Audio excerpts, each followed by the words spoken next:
Seja bem-vindo ao nosso podcast Family Searchcast.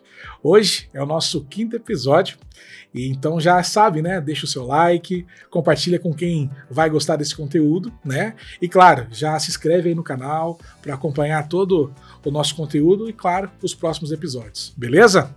E seguinte, tá? Já que você tá aí com a gente, manda sua pergunta, sua sugestão, e quem sabe o próximo bate-papo e assunto não vem justamente da sua sugestão, tá bom? A gente vai estar acompanhando aqui e com certeza vai nos ajudar bastante. E hoje eu tenho o prazer de receber uma pessoa aqui muito especial. Eu tive a oportunidade de conversar com ela várias vezes sobre genealogia, sobre a vida, uma pessoa incrível que tem um conteúdo fantástico.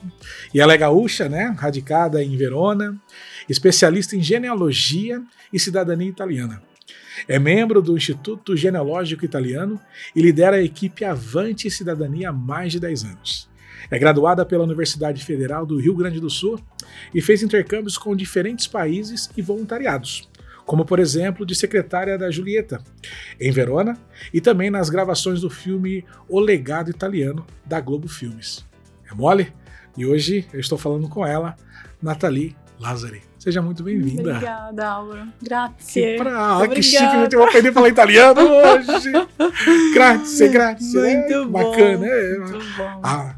A moça ali fica só dando risada de mim, mas tudo bem, tá tudo bem. Eu vou aprender italiano, pessoal. Esse é um sonho meu, viu? Aprender italiano. Mesmo? Eu quero aprender italiano. Eu acho muito bonito, né? Eu lembro que a primeira língua que eu gostaria de, ou melhor, que eu pensei, falei, eu quero aprender, foi o espanhol.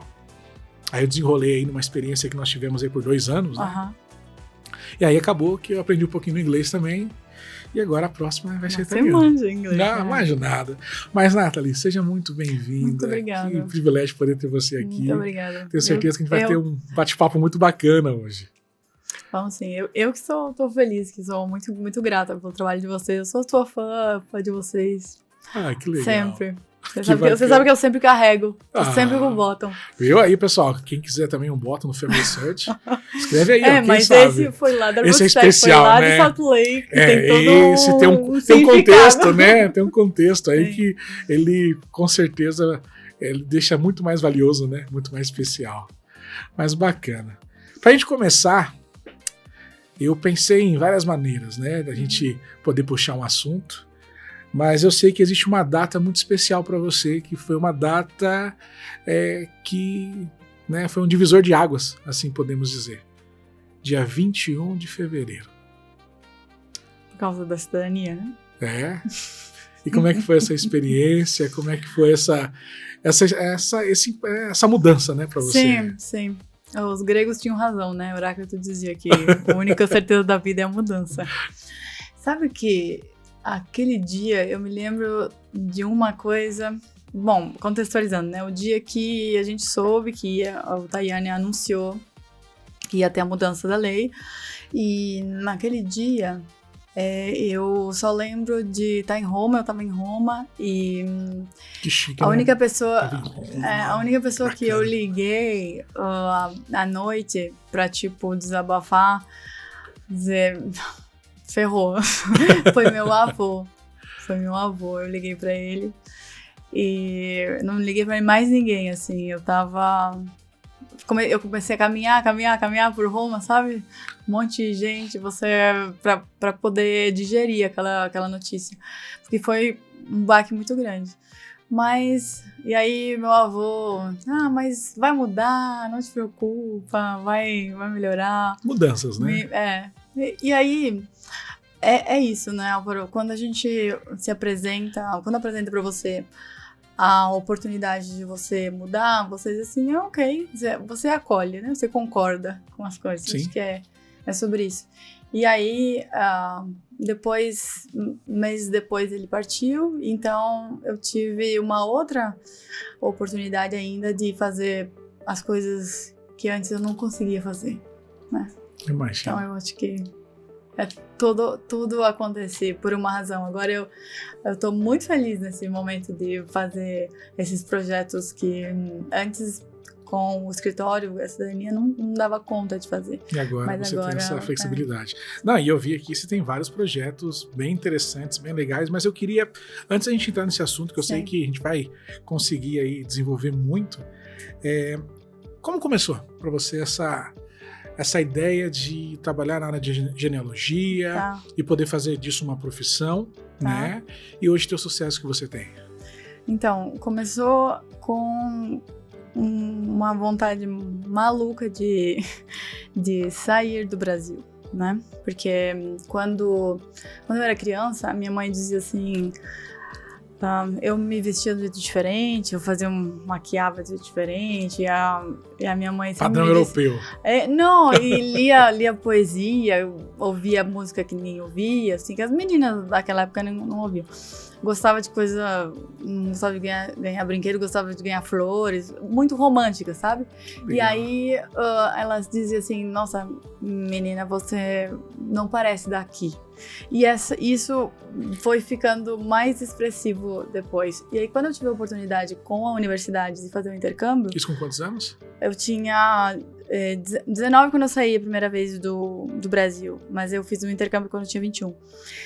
Na verdade, quando eu fiz 19, acho que foi ali que despertou, né? Quando eu fiz 19, o meu pai teve um problema grave, teve um AVC.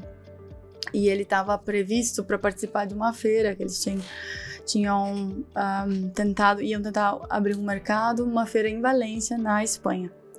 E aí aconteceu que ele não ia ir, lógico, a gente estava super preocupada, a gente estava todos os dias indo para Caxias, porque eu sou natural de Garibaldi, a gente ia 40 minutos até lá e ele estava assim, bem mal. Quando ele começou a ficar melhor, a minha mãe disse, Nathalie, você quer ir, você dá conta? Porque vão perder, a gente vai perder o valor e tal. Qual segmento? Desculpa. De móveis, eles trabalham com móveis.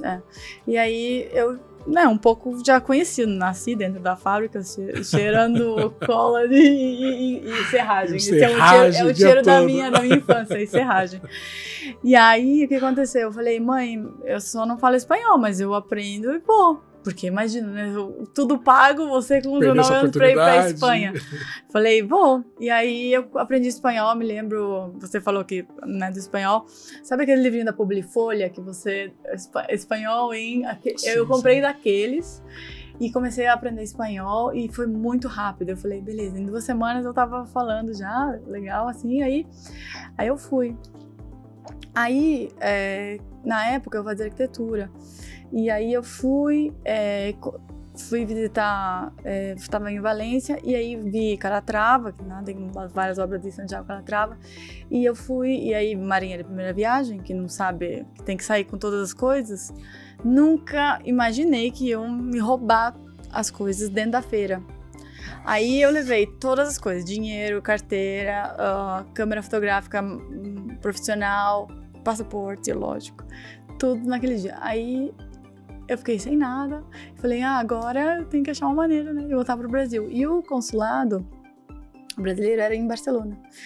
E aí eu tive que ir a Barcelona. Bom, nessa história de ter sido furtada, eu conheci mais da Espanha. E aí eu me apaixonei pela cultura da Europa, né, porque você vê em todos os lugares e as pessoas, né, falam de coisas que no Brasil é difícil, né, a gente ter acesso. Então, aí eu voltei pro Brasil e comecei a aplicar para um monte de bolsa para dizer assim, tá, agora eu vou fazer um intercâmbio, agora eu vou ficar um tempo. Porque aquilo tinha despertado. Aí eu consegui fazer entrei numa bolsa. Na verdade, não era uma bolsa, era só um acordo de cooperação com o Verona. Esse foi o dia mais feliz da minha vida, assim, o dia que chegou o e-mail de confirmação, que Verona disse, você tá aceita, pode vir. Eu me lembro que eu cheguei em casa, mãe, aceitaram o meu pedido. Eu fiquei muito feliz. E aí eu fui para fazer um intercâmbio de 6 meses só. E eu já cheguei trabalhando, aí eu já tinha começado a estudar italiano, porque o italiano não é da minha família, né? Ninguém fala italiano na minha família, como na maioria das famílias do Rio Grande do Sul, a gente, se quer aprender italiano, aprende na escola, porque em casa, pela proibição na Segunda Guerra, não teve mais isso. Então, aí eu comecei a aprender italiano, fui para a Itália, para Verona, e aí eu fiz meu intercâmbio lá. Foi nesse período que eu trabalhei como secretária de Julieta. Ali você falou, né, secretária de Julieta, porque as pessoas assistem aquele filme Letters to Juliet, Cartas para Julieta, e aquelas secretárias existem. Elas existem. É isso que eu fiz. É isso que eu fiz. Bacana. Ou seja, todo mundo pedia lá Sim, um conselho para Julieta. Conselho, né? Uhum. Um conselho para Julieta. E você recebe as cartas com o papel timbrado deles, do Clube de Julieta, e você assina como ela, Julieta, assim, você pode assinar. E claro, você tem, no clube, você ia pra lá e pegava a caixinha do português, porque tem várias línguas, né, russo, alemão, francês. Aí eu pegava a caixinha do português, pegava, sei lá, umas 15 cartas, levava pra casa. E você respondia todas as cartas? Respondia as cartas, Então, tinha muito e-mail também. Mas bacana, né? Carta é mais romântica, né? Tal. Agora, vamos parar um pouquinho. Qual foi a carta que a carta que mais te tocou?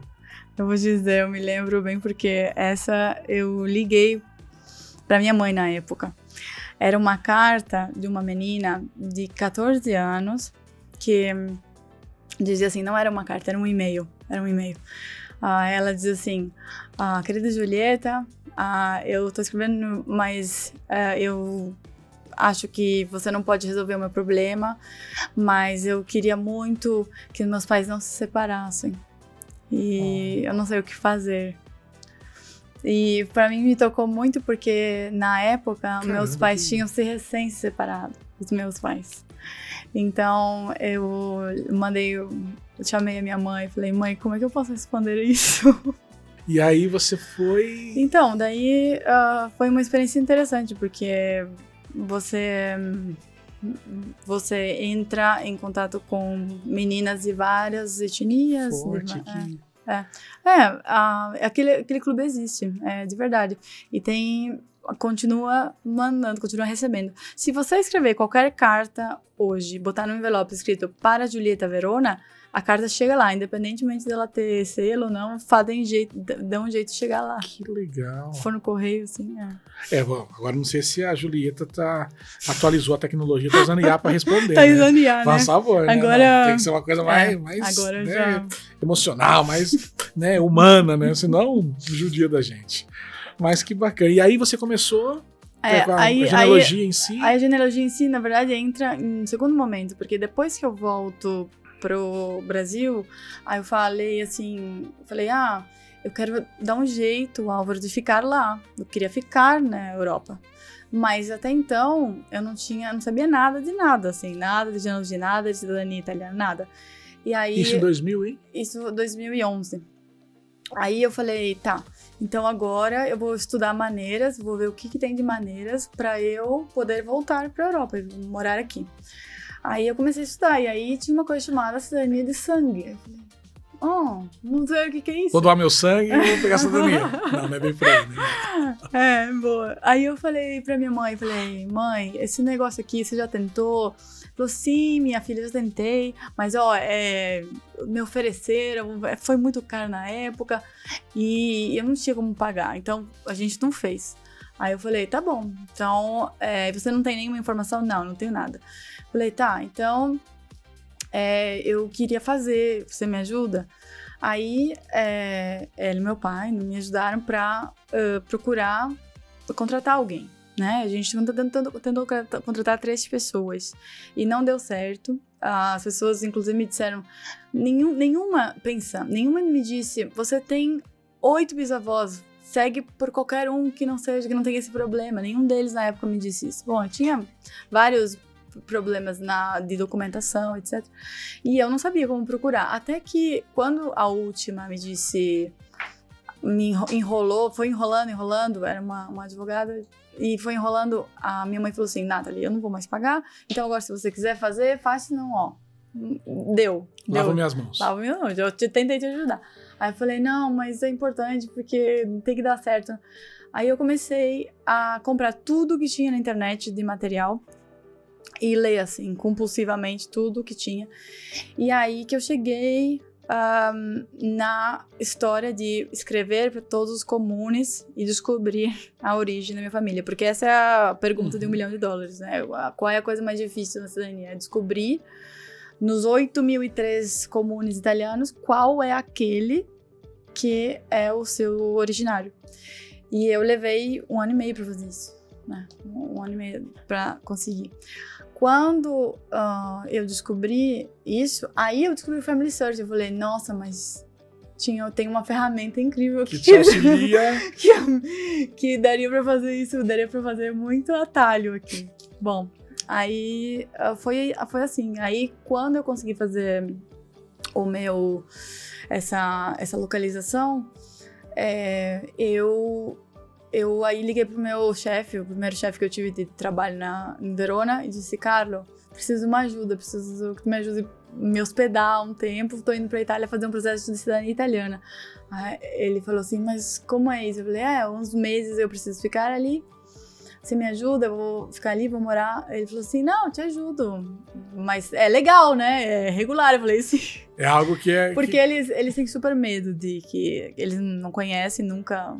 Eles veem que os não europeus levam 10 anos para conseguir cidadania, como assim você vai conseguir em meses? Então quer dizer que ele ficou com medo desse processo de não como ser todo. regular, é isso. É. Aí ele falou, não, mas confio em você, beleza, recebo você.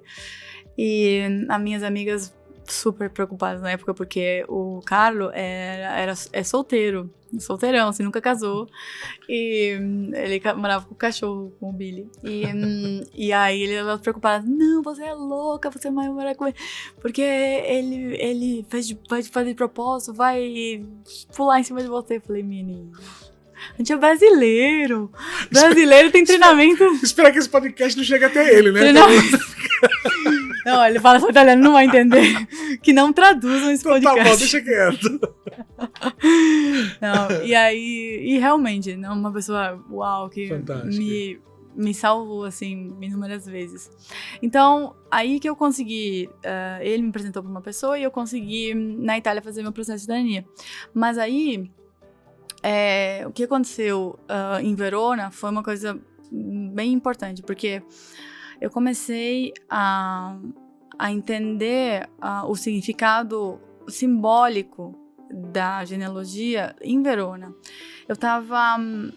Quando eu cheguei, na primeira vez, na primeira noite que eu cheguei em Verona, eu fui dar uma volta, fui caminhar, era fevereiro, era frio, e eu atravessei uma das 7 pontes de Verona, que a cidade é um ferro de cavalo, assim, uma ferradura, são 7 pontes, e numa das pontes, Álvaro, eu olhei pro rio, pro Adige, olhei pra baixo e falei, e senti assim, um frio na espinha, falei, oh, uau, já tive aqui.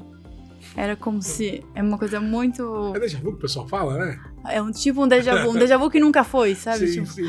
Que eu chamei de lembrança que não vivi, porque não era possível, eu nunca tinha estado ali. E aí, aquilo que me disse, você tá em casa, você voltou pra casa. Aquela sensação foi física, é físico, é corpo. Sabe o que eu acho legal? Porque assim, você falando, né, contando essa história assim, porque geralmente algumas pessoas elas acabam virando genealogistas porque conheceu uma ferramenta ou quis fazer um estudo da família, se especializou e acabou dando andamento no processo. Você foi o contrário, né? Você passou pelo processo que todos precisam passar, né? Quer dizer, você conheceu o processo como uma pessoa que de fato queria essa conquista e hoje você dá a outras pessoas a oportunidade de acontecer o mesmo, né? Sim. Isso é bem especial, né? Bem diferente, né? Eu me acho uma privilegiada, assim, pelo trabalho que eu posso fazer, assim. Porque quando eu comecei a trabalhar, eu pensei, será que eu vou sentir a mesma coisa, a mesma emoção que eu senti quando eu descobri o meu trisavô?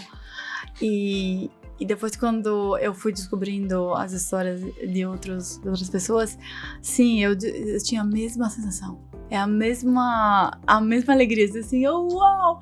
Eu choro. Você vibra pela conquista. Sim, muito, muito legal. Então, a partir dali, aí eu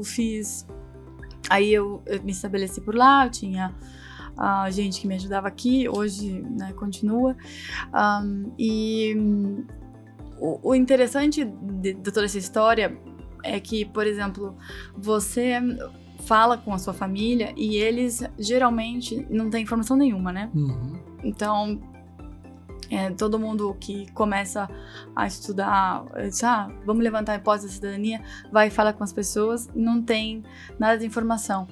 E o meu avô, que depois virou um recurso infinito de informações para mim, porque eu tenho horas e horas de gravação com ele, ele não sabia absolutamente nada sobre a família dele. E ele era neto do italiano, né? Ele era neto do italiano. Então, o que me provocava, mas como, né, que ele não sabe nada, absolutamente nada. Quando eu descobri a origem, quando eu descobri a cidade, lá Marostica, Vicenza, Veneto, que eu vi que, como se, por exemplo, quando eu morei um tempo no Vêneto, eu disse, agora faz sentido, porque, por exemplo, as coisas que meu avô falava em casa, algumas palavras em Vêneto eram diferentes das palavras de Verona. Por exemplo? Vicenza, por exemplo, tosa em Vicenza é menina e putela em Verona é menina. Putela é tosa. Tosatella, puteleta. Então, são... Vou fingir que eu entendi tipo, tudo. garota, assim. É até bonito, né? Já ouvi falar, caramba. Em italiano de ragazza. Ragazza. E aí, depois que eu fui conectando os pontos, eu falei, claro, faz total sentido que ele não fale puteleta, porque ele não é veronese, ele é vicentino. Mas depois que você descobre a origem, você começa a fazer as conexões das comidas que eles faziam, do vinho que todo mundo faz, do jeito que eles falam, dos nomes, homenageiam a quem. Aí, por exemplo, a parte do meu pai homenageia a paróquia de origem lá da Itália. Bom, uma série de coisas que você depois vai caindo as fichas. Sim, né? Sim, você vai encaixando. Acho que o processo ele é o mesmo para todos, porém existe o toque especial, né? Existe esse lado delicado de como você vai cuidar do processo das pessoas. Sim. Acho que é muito legal quando você torna ele pessoal, né? Olha, isso aqui é personalizado. Esse é o teu processo, eu vou com você até o fim. Sim. Eu acho fantástico. Mas eu queria ir até um pouco mais a fundo na história da família, né? Um pouquinho mais, com mais detalhes. Eu acredito muito, né? Talvez você possa até discordar de mim, ou a gente pode até concordar aqui e ter algumas ideias juntos. Quando você conhece um pouquinho, né, da história dos seus antepassados, você começa a enxergar também não só as coisas boas, mas possíveis problemas. Né? Talvez que eu acredito que muitas coisas elas podem e acontecem de vir através das gerações futuras, né? Então, às vezes, eu já tive situações de conversar com pessoas que falavam que seus antepassados não tinham cuidado com finanças, né? E isso acaba afetando e vê que existe uma fragilidade ali em lidar com finanças no dia de hoje, a própria família. Você acredita nisso? Que problemas do passado podem afetar o presente e o futuro e você tem que trabalhar para que isso não ocorra? O que você entende? Sim. Eu acho muito importante essa colocação que você fez, porque um dos papéis da genealogia, eu acho que é justamente esse. Ela, mais do que uma ferramenta para você descobrir os nomes, as datas iguais, ou as coisas boas, você também descobrir quais são aquelas limitações, as crenças daquelas pessoas que chegam até você, que vem de geração em geração. Sabe que às vezes, né, alguns autores dizem que os novos vêm a terminar o trabalho que os velhos começaram. Então você é imbuído de uma vontade de dar sequência a esse trabalho. né? A tarefas que não ficaram concluídas, que não foram resolvidas, problemas, um favor não agradecido, um morto não chorado, um conflito não resolvido. Eu acho que a gente carrega esses sentimentos e essas emoções a gente, e a prova disso é que você pega crianças, às vezes, que não tem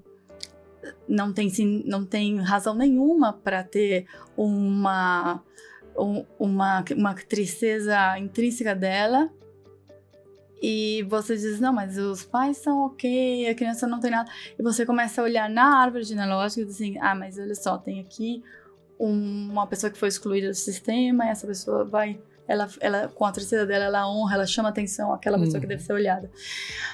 Isso, tem algumas terapias que falam disso, mas foi inclusive comprovado pela ciência, né? Não é algo aleatório, vou pegar aqui e vou colocar. Não é algo, né? A epigenética, que vocês já devem ter falado sobre isso aqui, mas recentemente já comprovou com várias pesquisas que isso existe, inclusive de mais gerações, né? Não só de netos. Não sei se você viu aquela pesquisa da epigenética com ratos que eles fizeram. Não, tem uma pesquisa que eles fizeram acho que em 2014. Tem uma sobre o Holocausto, que é bem famosa, de uma pesquisadora que pegou traumas, pegou netos de pessoas que morreram no Holocausto e fez essa análise de disfunção de estresse, né? De quantidade de hormônios de cortisol e o que esse estresse, eles chamam, né, estresse pós-traumático, que elas viviam, tinha relação com os avós, que tinham vivido aquele trauma. No caso que ela estudou, foi muito evidente a relação entre os netos. Então não eram filhos, eram netos. E com os camundongos, porque os camundongos têm 99% dos genes iguais dos seres humanos, e as gerações são curtas, né? Vamos dizer. Eles pegaram camundongos machos e fizeram esse seguinte teste. Expuseram eles ao cheiro de cerejeira, de uma flor de cerejeira, e cada vez que eles expunham o rato a esse cheiro, eles davam um choque nas patas. Então, os ratos, naquele momento, ele formava uma imagem. Depois eles viam o que acontecia no cérebro do rato. Eles dissecavam o rato. Viam eu tô imaginando aqui. O que acontecia no cérebro. Eles viam que formava uma imagem daquele trauma. Ele ficava congelado, o trauma daquele evento. Só por causa do cheiro, não por causa do choque depois. Do cheiro, não, por causa o cheiro ambos os dois. associado. Ele sentia o cheiro, tomava choque. Ele sentia o cheiro, então isso criava nele esse trauma, ok? E aí o que acontecia? Pegaram esses ratos, pegaram o esperma desses ratos e fizeram a reprodução deles e começaram a observar os descendentes.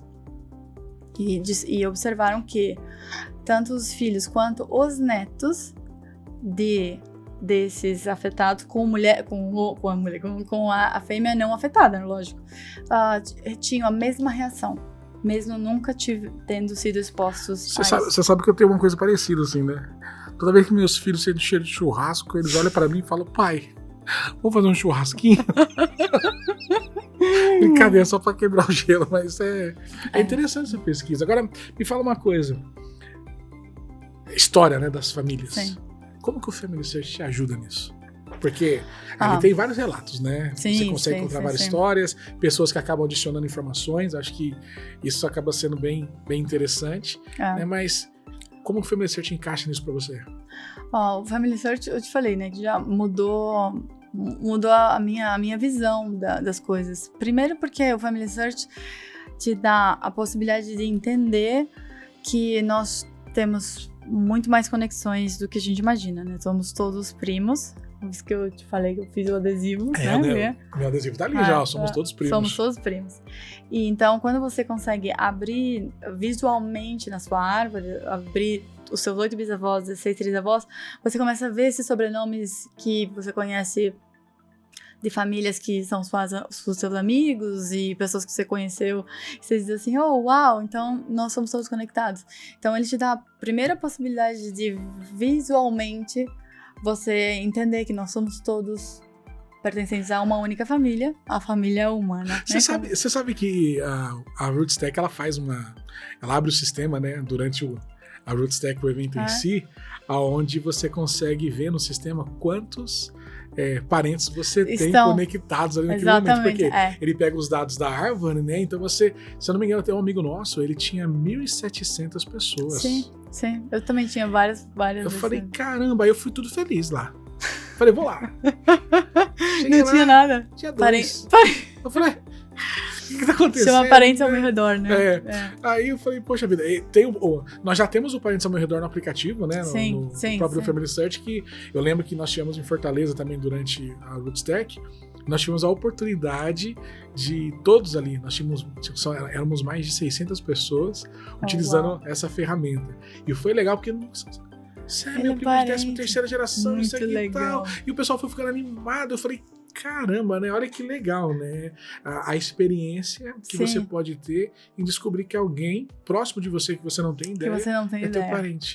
Né? Acho que você começa a olhar para aquela pessoa diferente. Isso, esse é o ponto. Eu acho que esse é o gancho mais relevante, porque quando a gente se dá conta que, peraí, ele é meu primo, eu sou um pouco mais generoso com as pessoas da minha família, não é? Se você, né, é melhor generoso com seu irmão, com a sua mãe. Quando você está com a família, você diz, vou ajudar ele que é meu primo. Então, eu acho que esse é um dos pontos da genealogia, é você se dar conta de que, por que você vai brigar com o cara pra ele passar o trator ali nos 30 centímetros que você tem de terra pra ele passar? Dá o direito de passo dele, ele é seu primo, entendeu? Entende? Então eu acho que... Eu vou cuidar de maneira diferente, rapaz. A gente devia ser... Se dá conta que devia ser um pouco mais generoso. E esse match de parentesco aconteceu 2 vezes com meninas do escritório. Elas se descobriram primas e trabalhavam juntas já há anos. Nunca tinham feito... Eu fiquei sabendo. Você viu que elas fizeram um vídeo. Fizeram um vídeo, verdade. Elas nunca tinham clicado no botão. Esqueci o nome dela, perdão. A Liri. A Liri, ela tem um projeto. Lindo. E aconteceu no mesmo projeto que a gente faz junto, nas escolas, porque as 2 meninas, colegas de aula, que já eram amigas, se descobriram parentes, se descobriram primas. Pessoal, deixa eu só explicar pra vocês, só pra ter uma ideia, tá? Do quão bacana é isso que elas estão fazendo lá no Rio Grande do Sul, né? Elas levaram o Family Search nas escolas, onde ajuda, né, as crianças conhecerem um pouquinho mais sobre os seus antepassados. Eu acho que para uma criança ter esse conhecimento tão cedo, acho que molda de uma maneira muito especial, né? Sim, e assim, a gente ali, o fato de você estar ali e dizer... Me conta o que você sabe sobre a história dos seus antepassados e ter alguém que está realmente interessado a ouvir a sua história faz com que eles se deem conta sobre o que é importante. Porque às vezes é só isso, você não precisa nem... É só ter alguém que ouve a história, sabe? Então, e o Family Search te ajuda muito nisso, porque são mais de 1.000 crianças e a gente agora consegue fazer na sala de informática. Então eles já fazem direto com a conta. Eles têm acesso ao aplicativo de recordações também? Já mostrou para eles aqui a gente faz em duas etapas, né? Faz uma etapa que eles montam a árvore e depois eles levam para casa as perguntas que eles vão fazer para os avós. E aí eles trazem de volta as perguntas respondidas para fazer a atividade. Porque, por exemplo, nas perguntas tem, traz um objeto, tem algum objeto na sua família há muito tempo? Traz esse objeto. E aí eles têm que pesquisar isso e falar. Eu acredito assim, né? Uma coisa que eu não sei se você vai concordar, né? O fato de você estudar sobre os seus antepassados. Eu acredito que assim, que quanto mais você estuda sobre os seus antepassados, muda até a sua própria identidade. Sim. Porque talvez eu não vou ter um parente famoso, né? Mas eu vislumbro quando meu pai conta a história do meu avô, que eu não tive a oportunidade de conhecê-lo. Eu conheço meu avô pelas histórias que meu pai me conta. E hoje eu vejo meus filhos tendo a oportunidade de conhecer o avô pessoalmente. né? E conversar com o vô e poder ter aquele contato. Sim. Então, eu gosto muito dessa ideia, né? Então, e para você que está em casa, né? Eu falo até mais. Claro, se inscreve no nosso canal, curte nossos vídeos, mas tenha a oportunidade de falar para os seus filhos, né? Quem foi seus antepassados. Porque às vezes eles não dão um valor naquele momento de contar histórias da infância. Eu falo que a minha mãe deveria escrever um livro, né? Porque ela conta um detalhe, sabe? Uma emoção. E eu lembro, até engraçado, eu morava aqui em São Paulo, na Zona Sul, e nós tínhamos um problema muito grande, assim, de falta de energia, né? Chovia, a energia cortava. Só que a gente esperava por esse momento, porque nós acendíamos algumas velas, né? Colocava ali na janela da sala, sentávamos em família e pronto. Minha mãe começava a contar histórias de quando ela era criança, e são histórias que eu não esqueço mais, e às vezes eu conto pro meu filho, aí meu filho vai visitar a avó e fala: ô vó, é verdade que você fez isso? É verdade, quem te contou? Meu pai. Aí ela começa a contar. Então eu acho assim, eu incentivo, né, os pais a terem essa experiência. Essa experiência, sim. Né? E outra, hoje nós temos ferramentas que nos auxiliam, né? Esses dias eu estava acompanhando nossas redes sociais lá e saiu um vídeo que falava justamente sobre a importância de você utilizar, claro, né, a ferramenta Recordações. Totalmente gratuita, sem custo nenhum. E você pode gravar a sua voz, colocar infinitas quantidades de foto, textos, observações. Eu acho isso tão valioso, né, que passa despercebido, né? Porque eu acredito que em algum momento, tudo bem, rede social, beleza, só que se porventura alguém fala, chega, pum, vai lá e corta. Né? Já o aplicativo em si, a gente sabe que, além de ser gratuito, né, o Family Search ele visa a união das famílias, a importância de você unir nessa história, então ele disponibiliza essa oportunidade de você ter essas recordações, então eu acho isso fantástico. Ele é um grande baú né, que você consegue confiar que ali as coisas vão ficar guardadas, porque assim, eu gosto muito de dizer que a gente não estuda meramente o passado, a gente herda, né, e nessa herança tem os deveres, além dos direitos de propriedade, tem os deveres de tutela, as coisas às quais os antigos lutaram e deram a vida não podem ser desperdiçadas em vão. Sim. Porque são direitos de quem não nasceu ainda. São direitos dos filhos e dos seus, né? Dos netos seus. Então, quando a gente faz esse apanhado e conta para eles, a gente, na verdade, está plasmando essa história que é uma fábula deles, que às vezes você precisa que alguém com entusiasmo no olhar leia e transmita, porque ele às vezes não transmite. Uma das coisas que eu mais escuto é assim, mas como é que o seu avô tinha tantas coisas, que você conseguia tantas entrevistas? E eu acho que não tem nada a ver com o meu avô, tem a ver com o fato de você fazer perguntas. Tipo, você perguntava pra sua mãe, né? Ou a sua mãe tinha essa... Perfeito. Eu acho que a gente tem que sentar e fazer perguntas. Agora com o IA, a gente tem, todo mundo tem que ficar bom em fazer boas perguntas, né? Então, essa é uma habilidade que... por isso que eu imprimi o jogo, porque a habilidade de fazer perguntas, eu acho que é a primeira coisa que leva a gente ao caminho da genealogia, que vai fazer a gente montar ali a nossa árvore e esse baú de recordações do Family Search, e que depois vai gerar essa cura, vamos chamar do sistema, né? Porque o que acontece é que quando eu entendo o porquê que aconteceu aquela coisa, porquê que aconteceu aquela morte ou aquela criança teve esse trauma, eu consigo baixar o meu julgamento, conectando com o que a gente estava falando antes, né? Como é que a genealogia me ajuda também, né? Como é que o Family Search me ajuda? Quando eu consigo entender, pegar aquele meu avô ou a minha avó e dizer assim, tá, peraí, em que contexto ela está inserida? O que tinha, você vê na linha do tempo, o que tinha naquela época, o que estava acontecendo naquela época, né? Por exemplo, você sabe que o divórcio é dos anos 70, o direito ao voto é de 32, então uma série de coisas que as mulheres, por exemplo, eram silenciadas e a gente consegue entender o contexto daquelas mulheres. Por que é importante entender isso? Porque a partir do momento que eu olho para os meus avós com um olhar de amor, de não julgamentos, assim, olha para ela, olha para sua avó como se eu fosse uma criança.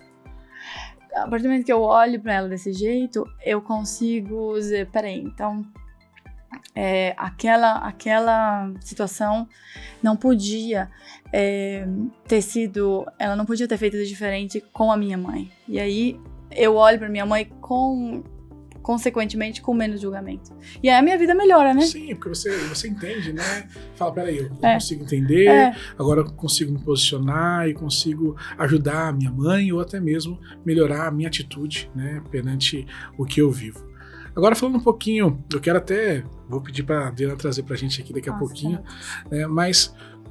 Adri, traz aqui, sabe que eu ganhei um presentinho hoje, estou feliz aqui. Obrigado, Adri. A Adriana é meu braço direito aqui, meu braço esquerdo, é a parceira que pega no meu pé aqui, ó, fala isso, fala aquilo, né? Gente boa demais, eu sou muito grato, viu? Eu ganhei aqui um presente, chama um jogo de cartas, né? Raiz, um jogo para lembrar de quem você é, porque toda história começa com uma pergunta. É verdade. Uma boa pergunta. Eu lembro das histórias da minha mãe, quem foi que quebrou o prato. Você quer responder a primeira? Quem foi? Primeira? Responde a primeira pergunta, que eu adoro a primeira. Atenção, vamos lá então. Mostra qual é a primeira. Eu respondo? Você responde. Então tá, então você pergunta. Tá, olha só. Então a primeira é, quem são os seus heróis? Caramba. Aí até me emociono. Acho que herói? Pegou de surpresa, hein? Meu pai. Teu pai. Meu pai é meu herói. Meu pai, ele foi pai, sabe? Presente nos momentos fáceis, difíceis. Nunca vi meu pai questionar ou reclamar de alguma coisa. Sempre vi meu pai tirar dele para poder dar o melhor para os filhos, tanto para mim como para minhas irmãs. Então meu pai é meu herói. Meu pai é meu herói. Tem alguma coisa, Aura, que ele falava com frequência que te ajuda no teu cotidiano? Ou que você lembra com frequência? Meu pai, ele falava uma coisa pra mim, porque eu tive a oportunidade de jogar bola, né? Com 15, 16 anos, eu tive um sonho de querer ser jogador. Enfim, não vou entrar no assunto, porque não... Tá. Eu tô aqui pra poder conhecer, né, mais você, mas... E ajudar o pessoal a entender um pouquinho mais sobre genealogia através de profissionais incríveis. Mas uma coisa que meu pai sempre dizia pra mim é: seja humilde, mas não seja bobo. Né? Porque eu vivi por muitas vezes sozinho, né? Eu morava em uma casa com 20, 25 outros jovens que tinham o mesmo sonho, né? Então meu pai nunca... Não é questão de levar desaforo para casa, mas é questão de saber se comportar a ponto de não chegar nesse ponto do desaforo. Pelo contrário, você consegue evitar isso antes, sabe? Então eu sempre aprendi isso muito com meu pai. E uma coisa que eu levo comigo, e eu falo pro meu filho hoje: vai pra escola, mas não seja bobo, mas seja humilde. Legal.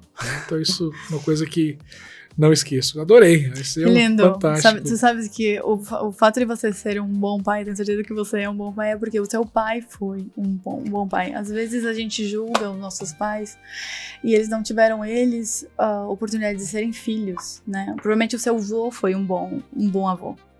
O seu avô foi um bom pai para ele. Meu pai, com certeza. Porque aquele que nunca foi filho não consegue ser pai. E a gente esquece, às vezes, disso, e julga muito rápido nossos pais, né? Dizendo, mas ele deveria ser. Mas olha para trás, olha para os avós. É geralmente os avós e os bisavós que a gente tem que olhar para quando a gente tá num padrão de família. Isso é... me quebrou agora. Não. Mas sabe uma pergunta que eu adorava fazer do meu avô, que eu fazia todas as vezes? Eu tenho gravações e respostas dela, que era assim: me conta qual foi o momento que você queria desistir, que você acha que foi o pontapé que te empurrou pra frente, assim, que foi o seu favorite failure, a sua melhor falência, o seu problema mais que mais te ajudou, mais né? ajudou. Que Aí um problema ele positivo, né? Ele me contava sempre de quando ele faliu e tal. E toda vez ele dizia, mas se não tivesse acontecido isso, eu não teria entrado na questão das molduras, meu avô, né, foi 40 anos marceneiro.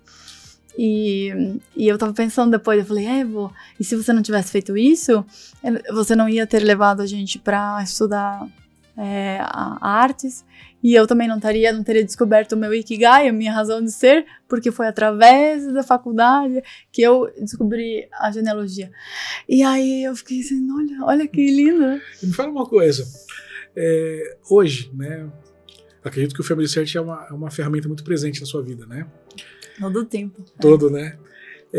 Qual a ferramenta dentro dela que você mais gosta? Que, assim, do Family Search? Do Family Search hoje.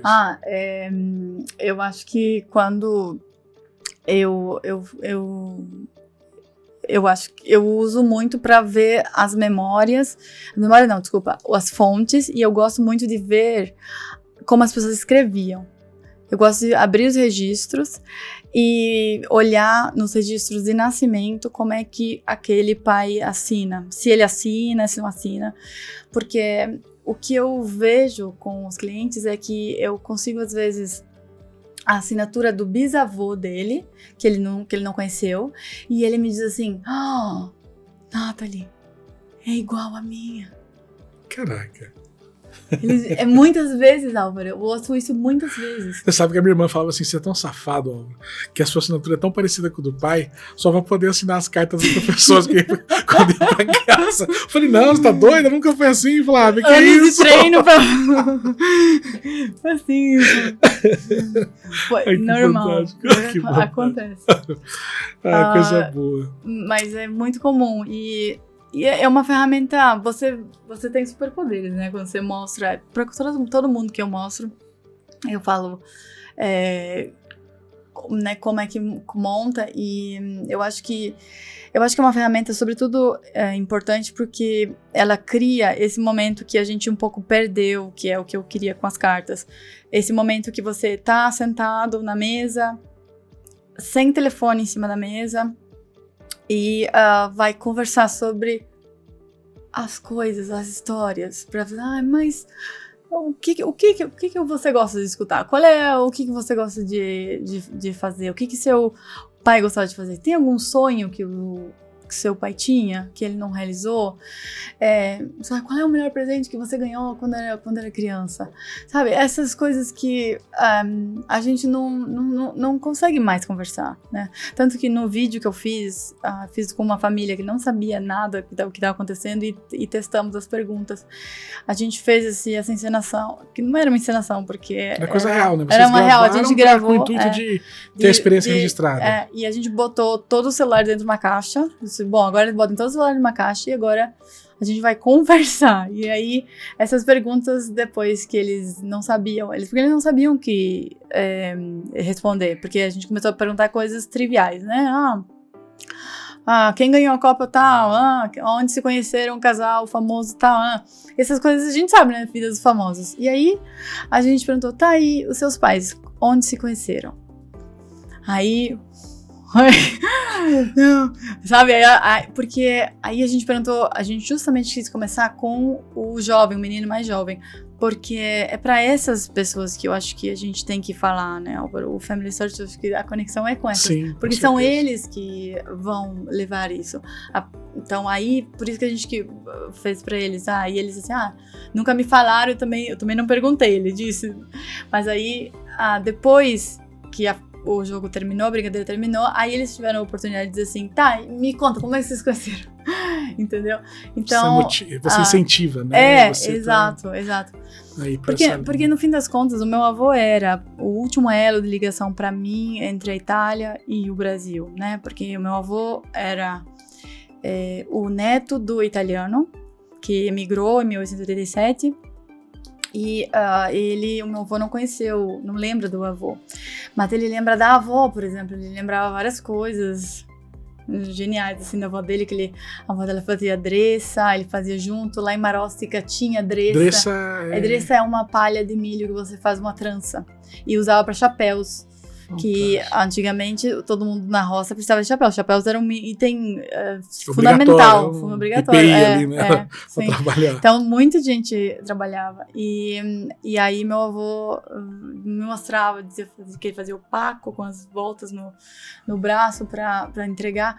E ele sabia de várias histórias. Tanto que quando a gente foi pro Vêneto, que eu dei esse presente para ele, quando ele fez 88, ele pegou, eu falei, eu vou te dar um presente. E aí eu dei uma passagem para ir à Itália e eu organizei toda uma viagem genealógica, né, para ele poder ir não só na cidade, mas na casa aonde moravam os avós.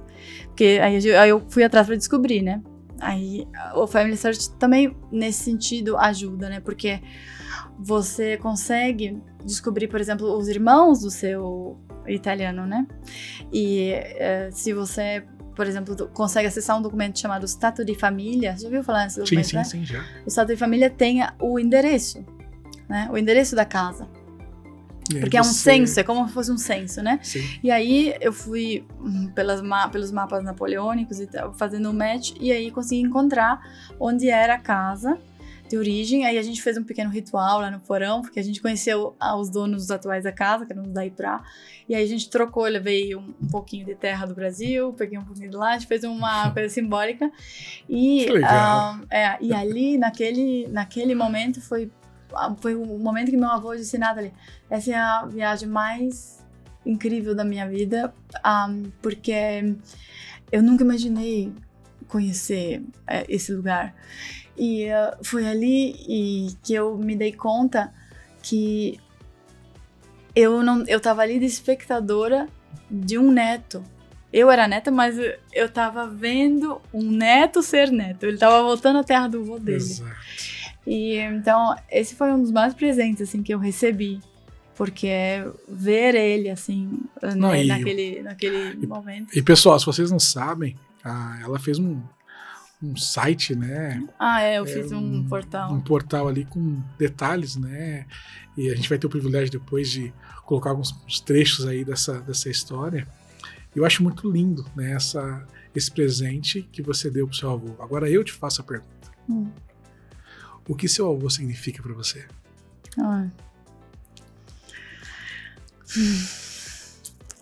Faz pouco, né? Ele faleceu em maio, então eu não sei ainda o que ele significa para mim, Álvaro. Ele reúne tantos significados. Ele é certamente um meu herói. Ele é o melhor contador de histórias que eu já conheci na vida. Ele é a pessoa que me dá toda a coragem que eu tenho. E ele é a pessoa que eu recorro quando eu tô de mau humor, porque eu nunca vi o meu avô de mau humor. Sabe? Ele tinha os 2 tendões rompidos, ele tinha rosipele nas 2 pernas, ele tava sempre, ele tinha uma escada pra cima e pra baixo ali, né, em casa, e ele nunca se lamentava de dor, nunca, sempre com um sorriso, sempre ajudando os outros. Eu me lembro porque como ele ficou viúvo cedo, e ele vinha, todas as mulheradas ali perto da vizinhança vinham com qualquer coisa pra consertar, o chuveiro ele ia lá, consertava, não comprava nada, lógico, não comprava nada. E um dia eu falei pra ele, vô, só você. Ele veio uma senhorinha com o Havaiana. Meneghini, você precisa... Sabe, botar o preguinho. Com o preguinho embaixo ali, vambora. Ele fazia isso, eu falei, ele se prestava a fazer isso. Eu falava, nossa, meu avô era uma pessoa bondosa, sabe, de coração bom. Que fantástico. Por isso que eu acho que se tem uma coisa que ele me deixou, e eu demorei pra entender isso, que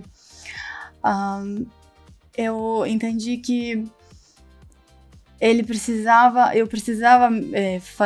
o Covid aconteceu pra gente se aproximar, porque a gente se aproximou depois do Covid, quando ele ficou mal, ele ficou muito mal, ele quase faleceu. E aí que a gente começou a viajar. Foi por causa do Covid que a gente começou a viajar. Porque eu falei, bom, você não morreu, agora a gente vai viver.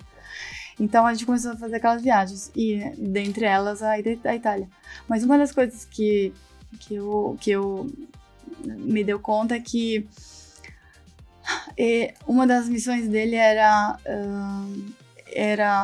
espalhar essa alegria, sabe, de viver, porque eu acho que aquelas pessoas que viveram tempos difíceis, sabe que aquele que diz que tempos difíceis fazem pessoas fortes. Então, eles são de uma geração, Álvaro, você certamente tem pessoas daquela geração dos anos 30, que eles nunca se lamentavam de nada, que viveram de tudo e mais um pouco, viveram todas as transformações, né, tecnológicas. Meu avô andava carro, ele chegou a usar carro a lenha no gasogênio, tinha um negócio.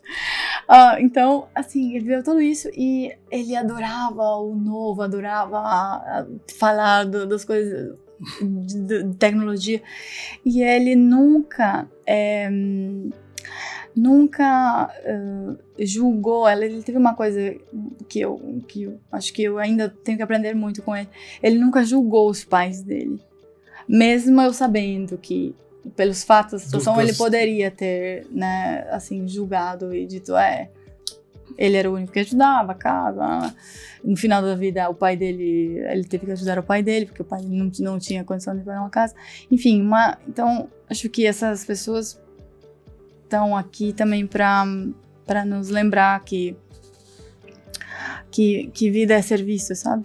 Sabe que você falando isso, né, e você trazendo o seu avô como seu herói, não sei se a Adriana vai concordar comigo, a Fabiana aí também que está nos acompanhando, né, o pessoal aí, a gente vê refletir em você, sabe? A maneira como você trata todos, a maneira como você se dispõe em dar uma experiência, né, real para as pessoas que estão ali, né, solicitando uma ajuda com cidadania ou a própria história da família, né, a gente percebe que isso reflete em você, né? Então a gente só agradece muito, né, por poder estar aqui com você essa noite e poder ter essa experiência, né, fantástica. Eu agradeço pelo presente, ganhei 2, na verdade. Abrir? Gente, eu vou abrir esse aqui que ali tem uma mensagem que eu gosto muito e depois você lê, mas diz que um pássaro canta melhor da sua árvore genealógica. Fantástico, Não gostei. É sua essa frase? Não, é do Jacques Cousteau, mas é uma frase que eu adoro. E quando a gente descobre a nossa origem, a gente canta melhor. Que bacana aqui, ó.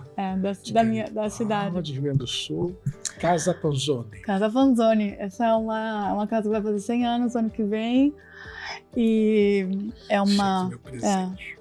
Uma família que eu estudei também já, que teve várias vicissitudes dentro dessa casa, que poucas pessoas sabem, né? Tipo, a primeira locomotiva instalada, porque eles faziam móveis ali dentro.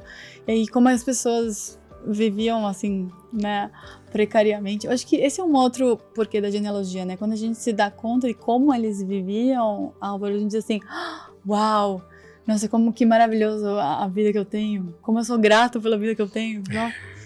Eu falava pro meu avô, eu falei, pô, a gente toca um botão, tem luz, a água é quente, né? O meu avô usava as latas de querosene com água. Pra poder aquecer. Com cordinha pra tomar banho. Você sabe que, pessoal, vocês que estão nos acompanhando aí, a gente até agradece. Claro que nós temos histórias e mais histórias. Tá gostando? Eu vou falar, tô falando do meu avô, é claro. Você sabe que a gente tá. Já passamos da hora, né? Tá. É fantástico voa, porque eu fico feliz quando a gente tem essa experiência, né, do tempo voar. E você teve uma experiência com o seu avô, onde eu tive uma experiência com meu pai, né? Nós fomos para uma cidade chamada Garça, interior de São Paulo. Tá. Né? E lá nós também seguimos todo o caminho que ele fez quando criança. Oh, uau! Né? Nossa, então, como é que deve ser pra ele? Eu tenho as fotos, a gente vê as fotos ainda, não era digital, né, gente? Sim. Peraí. né? Tinha que revelar, mas a gente foi na capela onde ele foi batizado como criança. Nós fomos na fazenda onde ele morou por muitos anos com o pai dele, né? Com a família. Nós fomos no rio, né? Que hoje secou um pouquinho, né? Virou quase um corguinho, né? Mas, assim, ele se emocionava a contar, né, a história quando criança. Não, eu pulava ali, eu nadava assim, eu via que o cavalo, meu pai tinha um burro e era assim, tal. E a emoção dele contando, né? Então acho que fica aí, pessoal, uma dica, né? Que vocês possam ter essas experiências, né? Que o filho possa levar os pais. Sim. Que os netos possam levar os avós. Sim. Né? Sim. Que os pais possam levar os filhos, né? Mas que vocês possam ter essa união, né? Ter essa oportunidade de você compartilhar a sua história. Eu não sei se vai ter acesso para todo mundo isso aqui, mas eu achei fantástico. Eu tô fazendo um aplicativo agora, mas assim, não é aplicativo, mas eu acho que é só você começar uma pergunta. Uma pergunta puxa as outras. Ah, não, né? essa do herói já me quebrou, já pensei várias coisas aqui. Mas, pessoal, tudo que é bom, né, dura pouco.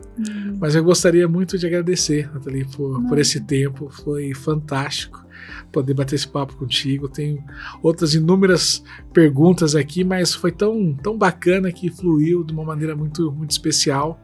E eu peço para vocês que possam aí se inscrever no nosso canal, né, nossas redes sociais, Family Search Brasil, né, que a gente possa passar o máximo possível de informações para vocês, mas que vocês possam também, né, ter o desejo de ir até lá e ver que a gente tem muito conteúdo bacana, muitas informações importantes, né, para ser compartilhada.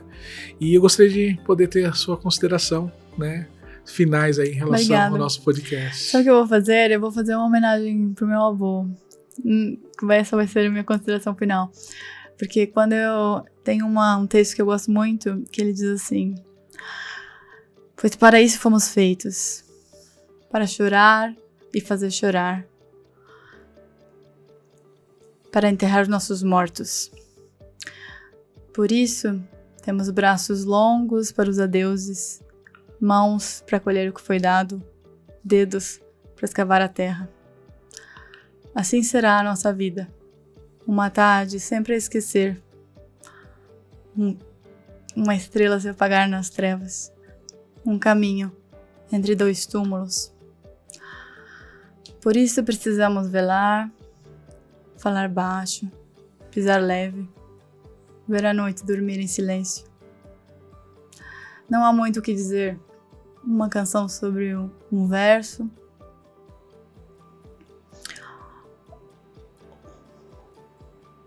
uma canção de amor, mas que essa hora não se esqueça e que nessa nossos corações se deixem graves e simples.